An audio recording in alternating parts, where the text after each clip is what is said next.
মাননীয় প্রধানমন্ত্রীর নিকট হতে বিশেষ অনুদান গ্রহণের জন্য প্রথমে আসবেন থাংমি চিরান। প্রস্তুত থাকবে মুন্না বর্মন। মাননীয় প্রধানমন্ত্রীর নিকট হতে বিশেষ অনুদান গ্রহণ করছেন থাংমি চিরান।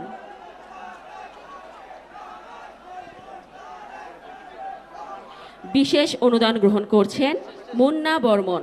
প্রস্তুত থাকবে তাসলিমা আক্তার।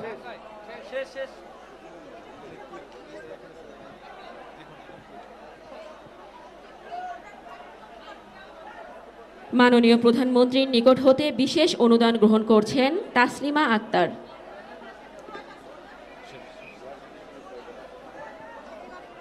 সম্মানিত সুধী, এখন সেই কাঙ্ক্ষিত মুহূর্ত। মাননীয় প্রধানমন্ত্রীকে ল্যাপটপের বাটন প্রেস করার জন্য বিশেষভাবে অনুরোধ জানাচ্ছি। মাননীয় প্রধানমন্ত্রী ল্যাপটপের বাটন প্রেস করার সাথে সাথে ফ্যামিলি কার্ডের